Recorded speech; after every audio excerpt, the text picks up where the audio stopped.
We've got another in-state matchup here in the Tar Heel State.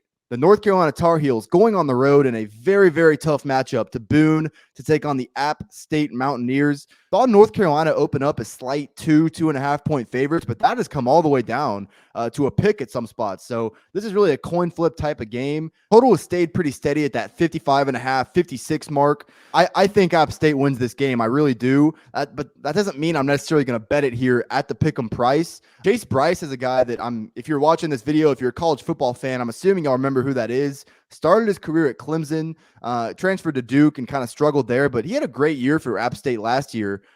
Over 8 yards per attempt, 23 touchdowns. So, and he's just such an experienced player. That's kind of the issue I have in this matchup.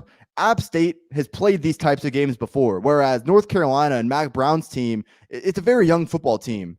Drake May is making his first career road start. I know he started last week against Florida A&M, but let's calm down a little bit. Mack Brown told the media in preseason camp that this is the most question marks he's had about a team coming into a season as a head coach. Now, with the way he's recruited, there's always going to be potential at a place like North Carolina and with a coach like that, but this is anything but a proven commodity in North Carolina's team. Aside from Bryce, though, Appalachian State can really run the football. Have two guys returning that both averaged right around 5.5 yards per carry last year.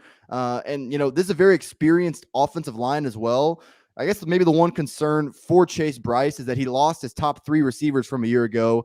Pretty big deal. Probably going to rely on his experienced tight end a little bit more. If that weren't a question mark, we'll probably feel a little bit better about how this Appalachian State passing game fares. Gene Chizik, who was obviously Mack Brown's defensive coordinator when they won the national title at Texas together, he's back in the fold coaching this North Carolina defense. They didn't look great a week ago. I mean, they allowed 24 points against FAMU. If you're asking me, though, I doubt Gene Chizik showed much because as you're going to see here throughout these early season games, if you've got a manageable week 1 opponent, you're probably going to save your better stuff for those opponents down the road. So I don't really have a great feel of this North Carolina defense based off last week. I'll say this, coming into the year, they're talented on the front four and they're deep there, but it's still very young, inexperienced guys who are making up that 2 deep. They got a good linebacker. I think they should be steady against the run, but with that being said, this is a tough matchup going against those 2 guys that Appalachian State has. But really my main concern around North Carolina defensively is that secondary. Major disappointment a year ago.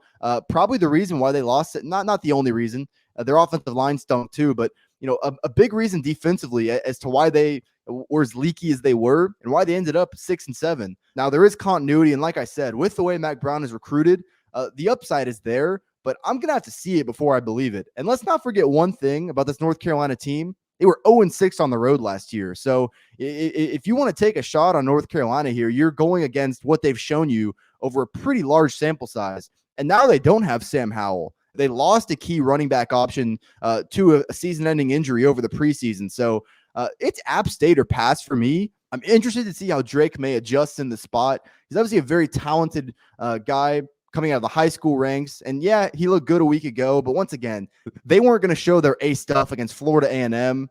Still moved the ball pretty effectively, but this is a much different situation here going up against Appalachian State. As bad as North Carolina's offensive line was a year ago, and it was bad. I mean, you had a mobile guy in Sam Howell, and you still gave up an incredible amount of sacks. But just that matchup in the trenches, I'd like that to be tilted more in App State's favor for me to be on them. They also lost a lot at that linebacker spot, so it is pretty conceivable that Mack Brown and North Carolina could establish some sort of run game. Point being, the only side I could be on here is App State. You're at home. You're playing against a team that's young, unproven, and coming off a year where they went 0-6 on the road and had just tons of issues in that O-line and then in their secondary as well. So no way I could be on North Carolina here. The way I wanted to play this was maybe to tease it up towards App State at anything 7 or above. But with this line moving towards a pick, seems like I might have missed that opportunity. Hopefully we get some buyback on North Carolina closer to Saturday, so I am able to do that. It's Wednesday when I'm recording, so I'm hoping to get all my plays out by Thursday, tomorrow.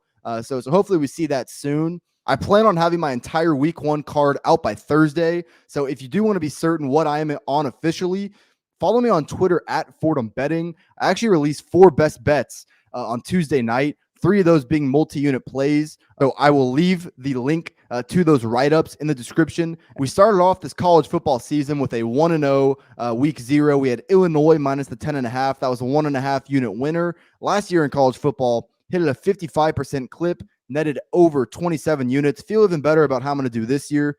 You can also see all the other week 1 game breakdowns. If you go to playlists here on the channel, it'll say week 1 previews and predictions. Click that. I'll have all of the other video breakdowns that I'm going to do in that playlist. Hopefully, like I said, we get that buyback on North Carolina, get that spread above 1 so we can tease this and get over a touchdown leeway in a 6-point teaser parlay.